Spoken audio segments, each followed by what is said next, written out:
मैं राधा हूँ और आज मैं तुम्हें आरव की वो कहानी सुना रही हूँ जो सिर्फ उसके बड़े होने की कहानी नहीं बल्कि मेरी भी फिर से जी उठने की कहानी है।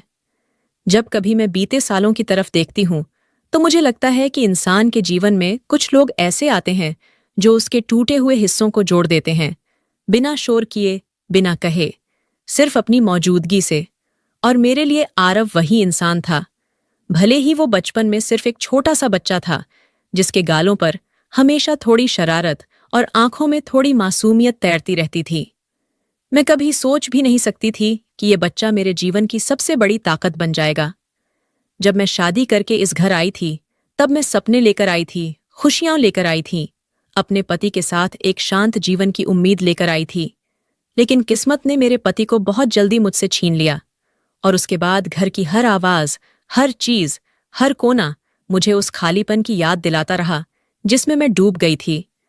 लोग कहते हैं समय हर दर्द भर देता है, पर यह आधा सच है, क्योंकि कुछ दर्द समय से नहीं बल्कि इंसानों से भरते हैं। और शायद इसलिए भगवान ने मेरे जीवन में आरव को भेजा। आरव हमेशा से मेरे पास खिंच कर आता था। बचपन में जब वो दौड़ते दौड़ते मेरे घर आता और जोर से बोलता, मामी मैं आ गया, तो लगता था जैसे किसी ने मेरी सूनी चौखट पर रंगों की बाल्टी उड़ेल दी हो। मैं उसके लिए पकौड़े बनाती, वो मेरे सरसों के तेल से चलने वाले पुराने रेडियो की नॉब घुमाकर गाने ढूंढता और फिर अचानक मेरी गोद में बैठकर कहता, मामी मुझे कहानी सुनाओ ना। और मैं उसके बाल सहलाते हुए बचपन की मीठी कहानियां सुनाती। धीरे धीरे वो बड़ा हो रहा था, पर उसके अंदर का डर भी साथ बड़ा हो रहा था। वो पढ़ाई में अच्छा था, पर आत्मविश्वास उसके पास मानो आता ही नहीं था। दुनिया का दबाव, रिश्तेदारों की बातें, समाज की उम्मीदें, ये सब मिलकर उसे तोड़ रहे थे। एक शाम वो चुपचाप आकर खड़ा हो गया। आंखें लाल थीं और हाथ कांप रहे थे। मैंने उसे खींचकर अपने पास बैठाया और पूछा, क्या हुआ? वो धीरे से बोला, मामी मैं सब में पीछे हूं, शायद मैं किसी लायक नहीं हूं। उस एक वाक्य ने मेरे अंदर कुछ तोड़ दिया। मैंने उसका चेहरा अपनी दोनों हथेलियों में पकड़कर कहा, दुनिया में कोई पैदा ही लायक नहीं होता, लायक बनना पड़ता है। और तुझे मैं बता रही हूं, तेरे अंदर वो ताकत है जिसका अंदाजा तुझे खुद नहीं है। शायद मेरी ये बात उसके दिल में घर कर गई, क्योंकि अगले ही दिन सुबह 5 बजे मैं उठी तो देखा वो पढ़ाई में लगा हुआ था। नींद आंखों में थी, पर इरादा पत्थर जैसा। मैं चुपचाप रसोई में गई और उसके लिए चाय बनाई, और जब कप उसके पास रखा तो उसने मेरी तरफ देखकर कहा, मामी इस बार मैं हार नहीं मानूंगा। उसके बाद महीनों तक वो ऐसे पड़ा जैसे जिंदगी उसी कागजों में बंद हो। रातों की नींद कम, मेहनत ज्यादा। कई बार मैं उसे देखकर कहती, थक गया होगा, थोड़ा आराम कर ले। तो वो मुस्कुराकर बोलता, आराम बाद में कर लूंगा, अभी काम ज्यादा जरूरी है। जब रिजल्ट आया और उसका नाम टॉपर्स की लिस्ट में था तो वो दौड़ता हुआ मेरे घर आया और मेरे पैरों में बैठ गया। मेरी आंखों से आंसू निकल आए, दर्द के नहीं, गर्व के। मैंने उसके सिर पर हाथ रखा और बस यही कहा, मैंने कहा था ना तू कर सकता है। कॉलेज में उसका जीवन बदला। वो पहले से ज्यादा आत्मविश्वासी, ज्यादा जिम्मेदार और ज्यादा शांत हो गया। कई बार वो अपने दोस्तों के साथ घूमने जाता, कई बार प्रोजेक्ट्स में बिजी हो जाता, पर चाहे वो कितना भी थक जाए, शाम की चाय मेरे साथ पीना वो कभी नहीं छोड़ता। वो कहता, मामी दिन भर की थकान यहीं आकर उतरती है। और सच में मेरी भी जिंदगी उसी वक्त में भर उठती थी। धीरे धीरे कॉलेज खत्म हुआ, इंटरव्यूज हुए, रिजेक्शन भी मिले, सफलता भी मिली, और आखिरकार उसे एक अच्छी कंपनी में नौकरी मिल गई। जब उसने अपनी पहली सैलरी मेरे हाथ में रखी तो मैं रो पड़ी। उसने कहा, मामी ये आपकी है, आपने मुझे टूटने नहीं दिया। और सच यही था, लेकिन सच ये भी था कि उसने भी मुझे टूटने नहीं दिया था। आज वो बड़ा आदमी है, घर, गाड़ी, ऑफिस, टीम, सब कुछ है उसके पास। लेकिन आज भी हर वीकेंड वो मेरी घंटी उसी उत्साह से बजाता है और कहता, मामी आज क्या बनाया है? और मैं हंसकर कहती, जो तू चाहे। और वो मुस्कुरा देता है। लोग कहते हैं कि माँ बेटे का रिश्ता दुनिया का सबसे खूबसूरत रिश्ता होता है, और शायद इसलिए भगवान ने मेरा बेटा मुझसे ले लिया, लेकिन बेटे जैसा दिल मुझे आरव में दे दिया।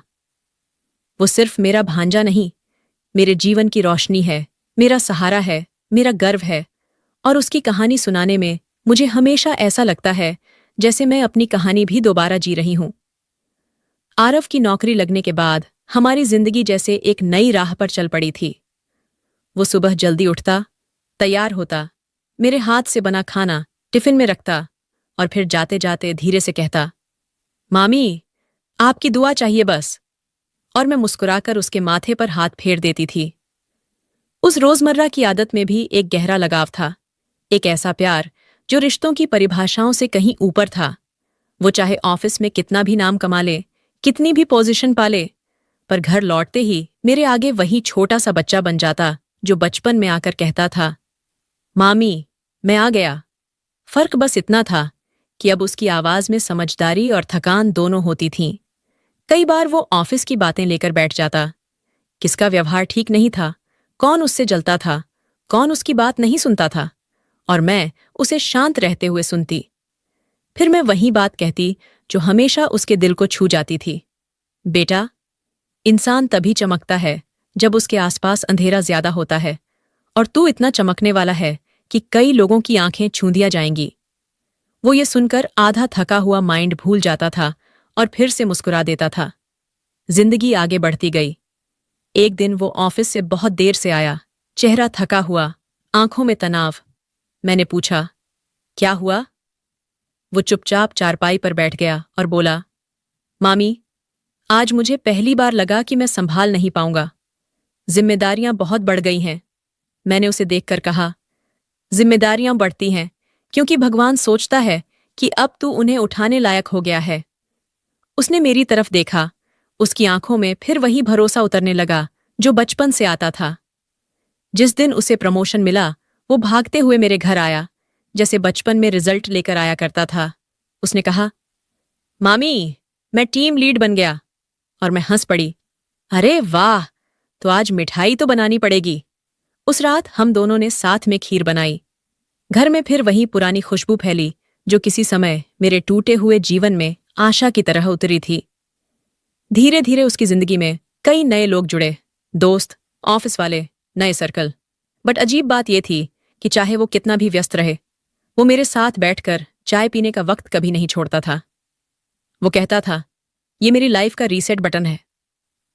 एक दिन वो मेरे पास आया और बोला, मामी, आज मैं सच बताऊं, जब मैं छोटा था तो मुझे लगता था कि मैं दुनिया में अकेला हूं, लेकिन फिर आपने मुझे सिखाया कि कोई इंसान अकेला नहीं होता जब उसे कोई बिना शर्त प्यार करता है। मैं उसकी बातें सुनकर चुप रह गई, क्योंकि सच तो ये था कि भगवान ने मुझे भी वही सहारा उसे देकर दिया था। जिंदगी में एक मोड़ तब आया जब आरव को शहर से बाहर पोस्टिंग मिली। मैंने सुना तो मेरा दिल थोड़ा कांप गया। इतने सालों बाद पहली बार वो मुझसे दूर जा रहा था। मैं जानती थी उसकी तरक्की जरूरी है, लेकिन दिल माँ वाला था, उसे जाने देने का मन नहीं था। उसने मेरा सामान छीनकर खुद पैक किया, जैसे हमेशा करता था। उसने कहा, मामी, आप टेंशन मत लो, मैं महीने में 2 बार जरूर आऊंगा। और मैंने भी आंखें पोंछकर कहा, हाँ बेटा, जाओ, उड़ो, अब पंख फैलाने का समय है। जिस दिन वो गया, उसके बाद घर एकदम खाली लगने लगा। सुबह की चाय अकेली, शाम की रसोई में सन्नाटा, आंगन में मौन, जैसे सब कुछ थम गया हो। पर मैं उसके लिए खुश भी थी, क्योंकि उसे वही मिल रहा था जिसकी मैंने हमेशा दुआ की थी, एक उजला भविष्य। वो जहां जाता, फोन जरूर करता, कभी वीडियो कॉल करके दिखाता, मामी देखो, ये मेरा नया ऑफिस।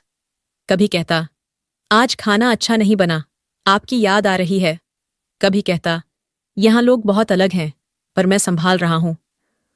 उसकी हर बात से मुझे लगता था कि वो चाहे कितनी भी दूर चला जाए, उसकी आत्मा का एक हिस्सा हमेशा मेरे पास ही रहता है। कुछ महीने बाद उसने कहा, मामी, मैं छुट्टी लेकर घर आ रहा हूं। और जैसे ही वो घर में दाखिल हुआ, उसकी वही पुरानी मुस्कान, वही गर्माहट मेरे आंगन में वापसी कर गई।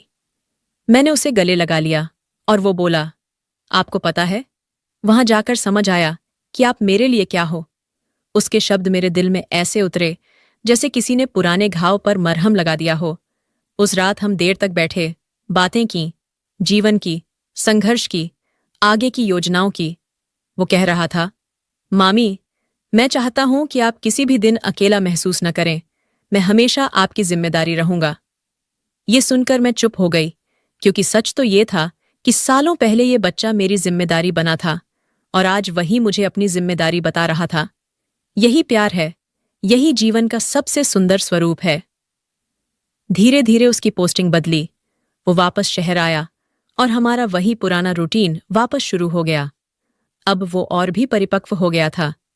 उसके बोलने में गहराई आ गई थी, सोच में स्थिरता और व्यवहार में विनम्रता। मुझे लगता था कि समय भले बदलता रहे, पर कुछ रिश्ते समय से ऊपर होते हैं। मैं और आरव का रिश्ता ऐसा ही था। आज भी आरव मेरी घंटी उसी बचपन वाली मुस्कान के साथ बजाता है और मैं बस यही सोचती हूँ, जिसे मैंने संभाला था, आज वही मेरी ताकत बन गया। शायद यही रिश्तों की असली खूबसूरती है। अगर ये कहानी अच्छी लगी हो तो वीडियो को लाइक और चैनल को सब्सक्राइब कर देना।